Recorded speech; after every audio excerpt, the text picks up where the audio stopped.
Nous allons poursuivre avec la généralité sur l'algorithme.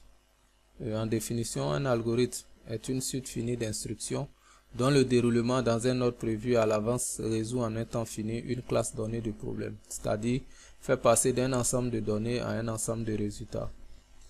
Nous venons de donner la définition d'un algorithme, sachant bien qu'un algorithme permet de résoudre des problèmes. Nous avons tout de même ajouté certains éléments pour vous permettre une compréhension plus technique de la chose.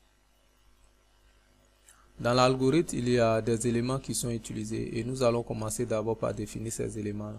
En premier, nous verrons la variable. Un algorithme se présente comme une liste d'instructions. Elles sont écrites les unes à la suite des autres et elles sont exécutées dans l'ordre. Lorsqu'on conçoit un algorithme, il faut toujours avoir en tête le fait que l'ordre des instructions est très important.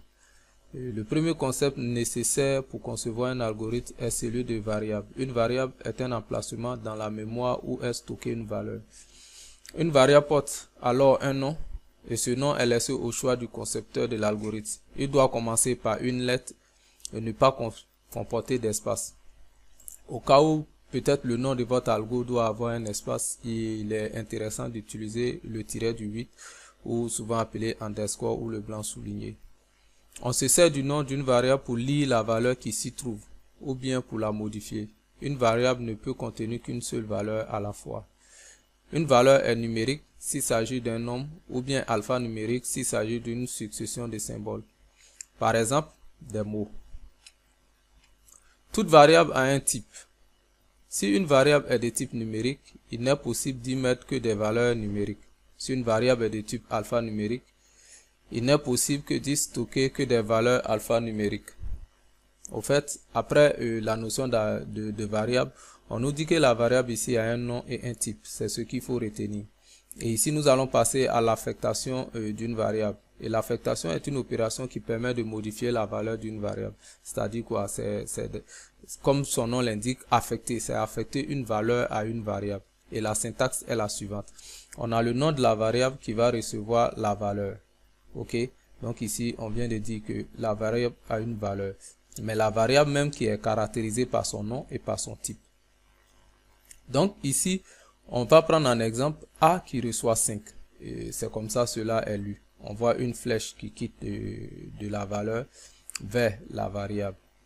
Donc A reçoit 5, ça veut dire quoi? On va placer 5 à l'emplacement mémoire A réservé pour recevoir cette valeur là.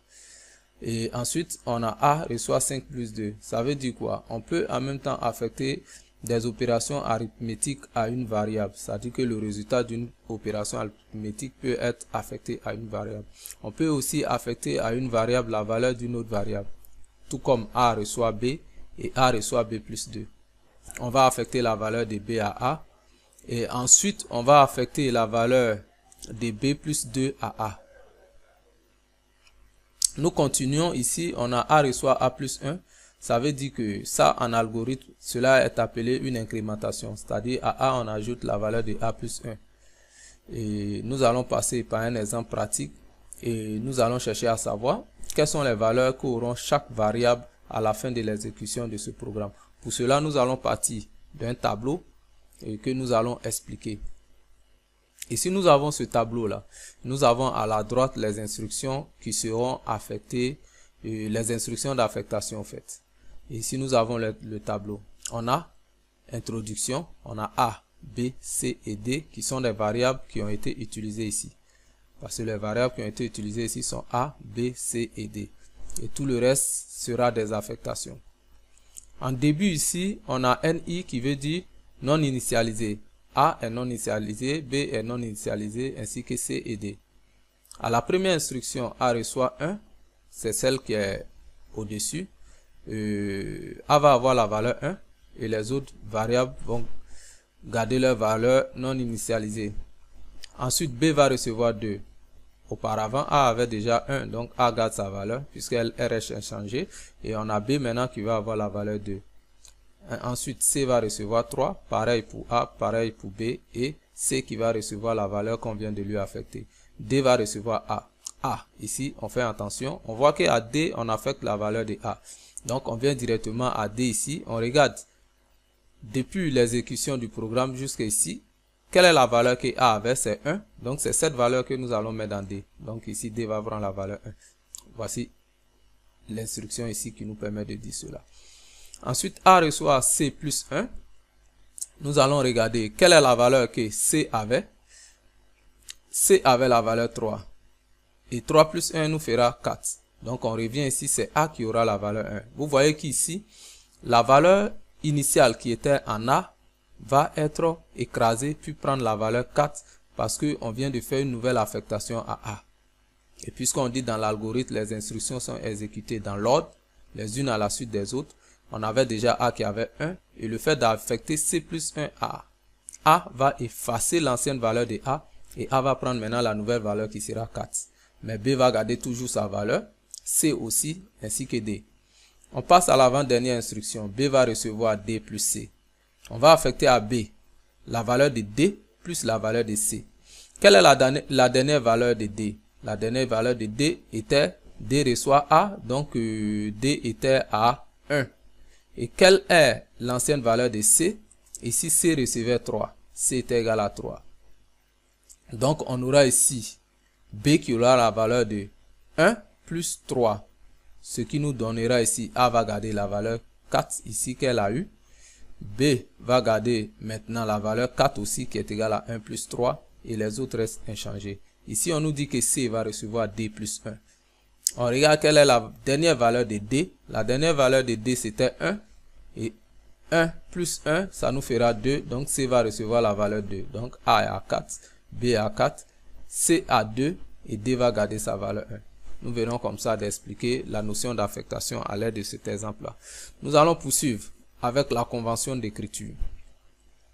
Afin que nous soyons certains de bien nous comprendre, lorsque nous rédigeons un algorithme, définissons une façon précise de rédiger des règles d'écriture. Ça veut dire quoi? Un algo s'écrit en 3 parties. On a le nom. Tout algorithme porte un nom, donc on va choisir un nom qui permet de comprendre un algo. C'est-à-dire quoi? Quand on dit permet de comprendre un algo, si on a un algo qui permet de faire la somme de 2 nombres, on peut l'appeler algorithme somme de 2 nombres. Bien sûr, le nom de l'algo doit être collé, puisqu'il n'y a pas d'espace. Et ça ne doit pas commencer par un chiffre, mais plutôt par une lettre. Ensuite, il y a la partie, après le nom de l'algo, il y a la partie déclaration des variables.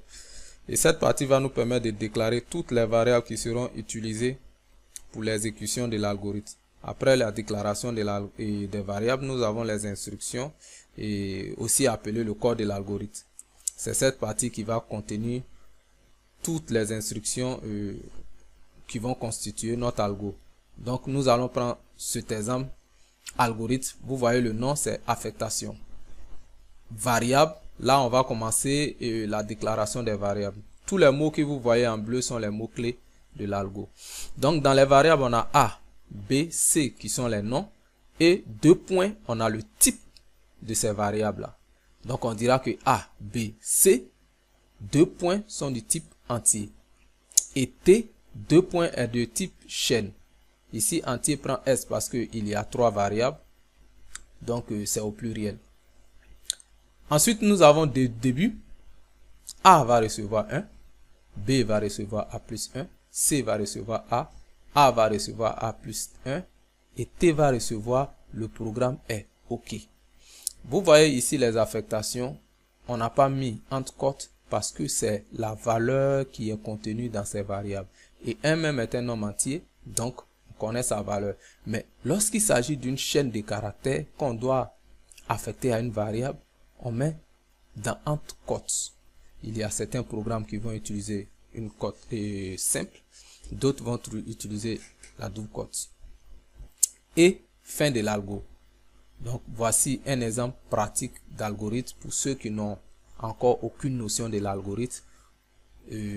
Cela résume qu'un algorithme commence d'abord par le mot-clé algorithme, ensuite espace le nom de l'algorithme, variable, déclaration de toutes les variables utilisées dans l'exécution de l'algorithme, et ensuite début. Après début dans la partie début et fin va contenir toutes les instructions qui vont nous permettre l'exécution ou la réalisation de notre algorithme. Nous allons ensuite passer aux instructions d'entrée-sortie. Il y a deux instructions ici à prendre en compte. On a lit ou saisi, qui est une instruction de saisie. C'est-à-dire quoi? Lorsque un algorithme doit d'abord pouvoir communiquer avec l'utilisateur, c'est-à-dire quand on commence un algorithme, on donne à l'utilisateur la possibilité de saisir des valeurs qui seront utilisées dans l'algorithme. Puisque les variables qui seront déclarées vont prendre plusieurs valeurs. Et ces valeurs qui vont être affectées à ces variables-là seront souvent saisies par l'utilisateur ou souvent appelées de façon automatique. Donc on a l'instruction lire ou saisir qui permet à l'utilisateur de saisir des données au clavier. Ensuite, la syntaxe elle est simple. On a lire et on a nom de la variable. Ou saisir et nom de la variable. L'un ou l'autre. En exemple ici on a lire A, B, C. Cela va permettre à l'utilisateur de placer trois variables dans ces trois valeurs plutôt dans ces variables là. La première variable saisie la première valeur saisie va être affectée à la variable A, la deuxième à B et la troisième à C. Après l'instruction de lecture qui permet à l'utilisateur de saisir des données au clavier, on a l'instruction d'affichage qui sera matérialisée par écrit ou par le mot-clé affiché. Pour afficher un message à l'utilisateur, pour lui permettre au moins de savoir ce qu'il doit faire ou pour lui envoyer peut-être le résultat d'un calcul, on utilisera la syntaxe écrit ou la syntaxe affiché. Donc, voici la syntaxe écrit, ensuite le message. Ok. Cette instruction va nous permettre d'afficher message à l'écran pour que l'utilisateur puisse voir message. Et message, c'est soit une expression, soit un mot, soit une valeur qui sera affichée à l'écran. Et voici la syntaxe écrit, entre parenthèses, double quote, bonjour, monsieur Ido. On ferme les quotes et on ferme la parenthèse. Cela va afficher bonjour, monsieur Ido, sans les guillemets, bien sûr, à l'écran. On a mis les guillemets, ou du moins les double quotes, parce que c'est une chaîne de caractères qu'on doit afficher à l'écran. Et l'instruction affichée, lorsque le mot n'est pas entre ces guillemets, sera considéré comme une variable. Par exemple, je vais écrire le contenu de la variable A qui a été saisie dans un programme. Je peux dire écrit A sans mettre A entre les quotes. Donc, voici l'exemple concernant A. On peut aussi faire une concaténation d'un message, disons d'une chaîne de caractères et du contenu d'une variable qui est dans notre programme. Donc, on utilise cette syntaxe-là, écrit, entre parenthèses, double quote, la valeur de la variable A est, double quote, virgule, A. Ici, A ne sera pas affiché à l'écran, mais c'est plutôt le contenu de la variable A qui sera affiché à l'écran. Par contre, la phrase, la valeur de la variable A est, va sortir textuellement à l'écran. Et nous allons pour cela utiliser un exemple pratique pour élucider cette partie-là. On a algorithme affichage, variable A, B, deux points des entiers. On a début, écrit, saisir la valeur entière. Ici, saisir une valeur entière va sortir à l'écran et l'IA va permettre à l'utilisateur de saisir une valeur A au clavier plutôt. C'est-à-dire que lorsqu'on verra à l'écran saisir une valeur entière, le curseur sera en train de clignoter pour permettre à l'utilisateur de saisir A. Une fois qu'il saisit A et qu'il valide par entrée, cette instruction B reçoit A plus 1 va s'effectuer et on aura à l'écran, vous avez saisi la valeur virgule A. Si on a saisi 1, on va avoir à l'écran, vous avez saisi la valeur A qui sera 1 plus 1, on va avoir automatiquement 2. Et ici, un point à la fin. Le point, c'est un caractère qui va s'afficher, c'est pas le contenu d'une variable. Et ensuite, on va écrire aussi, qui va s'afficher à l'écran, A, virgule, plus 1 égale à B. Ça veut dire quoi? A, ça sera la variable qui sera saisie au clavier qui va sortir. Plus 1, qui est déjà connu, égale, cette expression sort directement, virgule B, qui sera la valeur qui a été calculée. Et on a la fin de notre algorithme. Et sur ce, je vous dis merci pour la partie présentation de l'algorithme. En résumé, nous avons appris ici que l'algorithme a une syntaxe, a une structure, Et dans cette structure, on a le nom de l'algorithme, on a la partie déclaration des variables, on a la partie corps de l'algorithme qui commence par début et qui se termine par fin. Et au milieu sont des instructions. Et les instructions, par la suite, vous allez voir qu'il y a encore des instructions plus complexes et il y a d'autres éléments qui vont rentrer en ligne de compte. Mais pour le moment, c'est ce qu'il faut retenir. Sur ce, je vous dis merci et donnons-nous rendez-vous à la prochaine vidéo.